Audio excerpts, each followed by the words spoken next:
इस वीडियो में class 7th की साइंस का 11वां चैप्टर जंतुओं और पादपों में परिवहन के प्रश्न उत्तर देखेंगे। पहला प्रश्न कॉलम ए में दी गई संरचनाओं का कॉलम बी में दिए गए प्रक्रमों से मिलान कीजिए। दो कॉलम है ए और बी। ए में संरचनाओं का नाम है और बी में प्रक्रम दिए हैं। तो देखिए, रंध्र का क्या काम होता है? वाष्पोत्सर्जन करना। रंध्र या स्टोमेटा पत्तियों में होते हैं। जाइलम का काम होता है जल का परिवहन। जाइलम एक संवहन ऊतक है। मूल रोम जड़ों में होते हैं और ये जल का अवशोषण करते हैं, मिट्टी से जल का अवशोषण। फ्लोएम जो है ये संवहन ऊतक है जो भोजन का परिवहन करता है। तो इस तरह से देखिए, हम जो संरचनाओं का प्रक्रमों से मिलान करेंगे, इसमें क्या हो गया? रंध्र वाष्पोत्सर्जन करता है, जाइलम जल का परिवहन करता है, मूल रोम जल का अवशोषण करते हैं, फ्लोएम भोजन का परिवहन करता है। अब यहाँ पे कुछ सेंटेंस दिए हैं, इसमें खाली स्थान है, इन रिक्त स्थानों की पूर्ति करनी है। पहला प्रश्न है, हृदय से रक्त का शरीर के सभी अंगों में परिवहन धमनियों के द्वारा होता है। हीमोग्लोबिन लाल रक्त कोशिकाओं में पाया जाता है। धमनियां और शिराएं केशिकाओं के जाल द्वारा जुड़ी रहती हैं। हृदय का लयबद्ध विस्तार और संकुचन हृदय स्पंदन कहलाता है। मानव शरीर के प्रमुख उत्सर्जित उत्पाद यूरिया है। अब अगला जो सेंटेंस है देखिए, पसीने में जल और लवण होता है। तो यहाँ पे हम भरेंगे लवण। अगला है, वृक्क अपशिष्ट पदार्थों को द्रव रूप में बाहर निकालते हैं जिसे हम मूत्र कहते हैं। लास्ट है देखिए, वृक्षों में बहुत अधिक ऊंचाइयों तक जल पहुंचाने के कार्य में वाष्पोत्सर्जन द्वारा उत्पन्न चूषण अभिकर्षण बल सहायता करता है। यानी जड़ से पत्तियों तक जो भोजन जल पहुंच रहा है वो कैसे पहुंचता है? जल वाष्पोत्सर्जन जो होता है उससे खिंचाव उत्पन्न होता है, उसके कारण। यहाँ पे सही विकल्प छांटने हैं। देखिए, प्रश्न है, पादपों में जल का परिवहन होता है। पहला ऑप्शन है जाइलम के द्वारा, दूसरा फ्लोएम के द्वारा, तीसरा रंध्रों के द्वारा और चौथा मूल रोम के द्वारा। तो पादपों में जल का परिवहन किसके द्वारा होता है? जाइलम के द्वारा। जाइलम क्या है? एक संवहन ऊतक है, इसके द्वारा जल का परिवहन होता है। दूसरा प्रश्न, मूलों द्वारा जल के अवशोषण की दर को बढ़ाया जा सकता है। उन्हें ऑप्शन देखिए, छाया में रखकर, मंद प्रकाश में रखकर, पंखे के नीचे रखकर, पॉलीथीन की थैली से ढककर। तो ये जो चार ऑप्शन है, चार में से हमें एक छांटना है। कौन सा है इसका आंसर? तीसरा, पंखे के नीचे रखकर। तो मूलों द्वारा जल के अवशोषण की दर को पंखे के नीचे रखकर बढ़ाया जा सकता है। प्रश्न है, पादपों और जंतुओं में पदार्थों का परिवहन क्यों आवश्यक है? समझाएं। देखिए, पादप और जंतुओं में पदार्थों का परिवहन होता है, तो इसमें क्यों आवश्यक है? सभी जीवों को शारीरिक क्रिया करने के लिए ऊर्जा की आवश्यकता होती है। ऊर्जा हमें भोजन से मिलती है, इसलिए भोजन और ऑक्सीजन को शरीर के सभी भागों में पहुंचाना आवश्यक होता है। इसके साथ साथ विभिन्न क्रियाओं में बने अपशिष्ट पदार्थों को शरीर से बाहर निकालना आवश्यक होता है।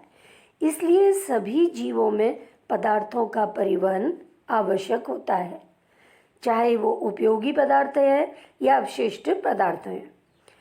प्रश्न है, क्या होगा यदि रक्त में पट्टिकाणु नहीं होंगे?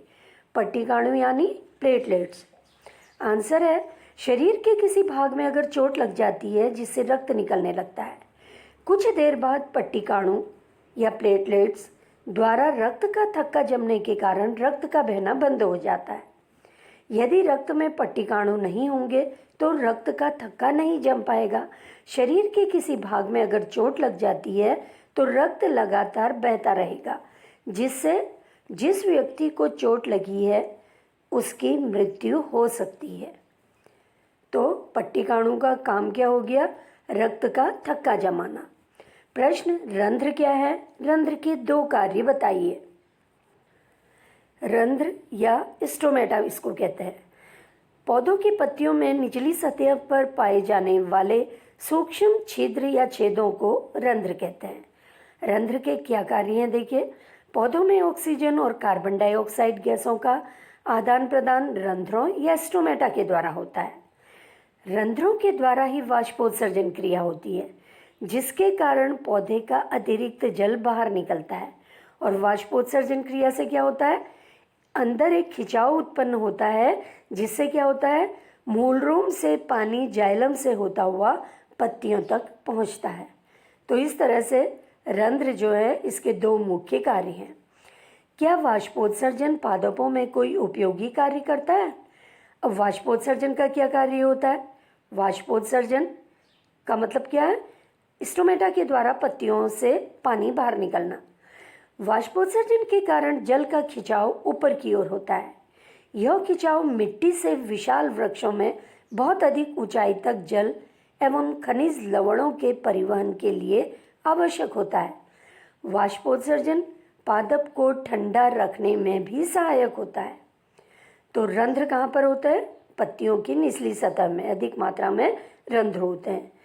तो उनसे क्या होता है? वाष्पोत्सर्जन क्रिया, जिसके कारण जल का एक खिंचाव उत्पन्न होता है और उस खिंचाव के कारण पानी वृक्ष के ऊपर तक पहुंचता है। रक्त के घटकों के नाम बताइए। तो देखिए, रक्त के कौन कौन से घटक हैं? प्लाज्मा। प्लाज्मा में शर्करा, amino acid, lipid, vitamin, hormones, घुली हुई गैस, पानी आदि होते हैं। दूसरा, लाल रक्त कणिकाएं। तीसरा, श्वेत रक्त कोशिकाएं। और चौथा, पट्टिकाणु या प्लेटलेट्स। तो इस तरह से रक्त के 4 मुख्य घटक है। प्लाज्मा, लाल रक्त कोशिकाएं या आरबीसी इसको कहते हैं, श्वेत रक्त कोशिकाएं जिसको डब्ल्यूबीसी कहते हैं, और पट्टिकाणु जिसे प्लेटलेट्स कहते हैं। शरीर के सभी अंगों को रक्त की आवश्यकता क्यों होती है? देखिए, रक्त के द्वारा ऑक्सीजन और कार्बन डाइऑक्साइड का परिवहन होता है। यह पोषक तत्वों, एंजाइम्स तथा हार्मोन्स का भी परिवहन करता है। साथ ही विभिन्न क्रियाओं में बने हानिकारक पदार्थों का स्थानांतरण करता है। यह शरीर के ताप को नियंत्रित रखता है। तो रक्त के द्वारा ही उपयोगी पदार्थ शरीर के सभी अंगों तक पहुंचते हैं और जो वहाँ पे हानिकारक पदार्थ बने हैं उनको रक्त के द्वारा ही जहाँ से निष्कासन होता है उस भाग तक पहुँचा दिया जाता है।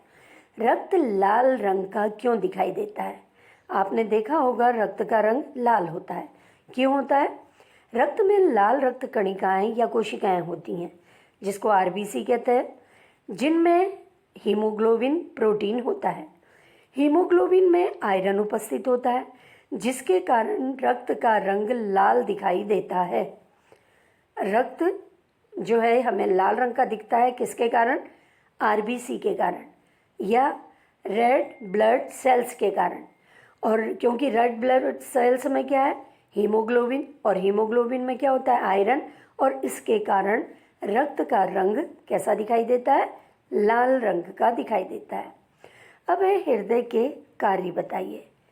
देखिए, हृदय मानव का एक मुख्य अंग है। इसके मुख्य कार्य है, शरीर के सभी भागों में रक्त का संचार करता है। हृदय शरीर के विभिन्न भागों में से कार्बन डाइऑक्साइड समृद्ध रक्त को एकत्रित करता है।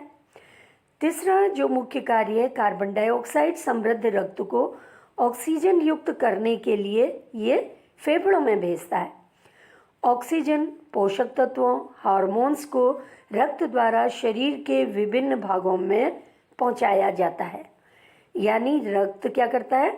ऑक्सीजन, पोषक तत्व और हार्मोन्स को शरीर के ज़रूरतमंद भागों तक पहुंचाता है। तो ये हृदय के 4 मुख्य कार्य हैं। ये हृदय क्या है? एक पंप की तरह कार्य करता है, जिसके कारण शरीर के सभी भागों में रक्त पहुंचता है और साथ ही ऑक्सीजन पहुंचती है, पोषक तत्व पहुंचते हैं, हार्मोन्स, एंजाइम्स, ऑक्सीजन का जो परिवहन है ये रक्त के द्वारा ही होता है और रक्त को भेजने का कार्य हृदय करता है। प्रश्न है, शरीर द्वारा अपशिष्ट पदार्थों को उत्सर्जित करना क्यों आवश्यक है? देखिए, शरीर में विभिन्न शारीरिक क्रियाएं होती हैं, यानी मेटाबॉलिक एक्टिविटी होती हैं शरीर के अंदर। इन क्रियाओं के फलस्वरूप विभिन्न अपशिष्ट पदार्थ बनते हैं। ये जो अपशिष्ट पदार्थ बनते हैं ये विषैले होते हैं जो शरीर को नुकसान पहुंचा सकते हैं। इसलिए इन अपशिष्ट पदार्थों को शरीर से बाहर निकालना आवश्यक होता है।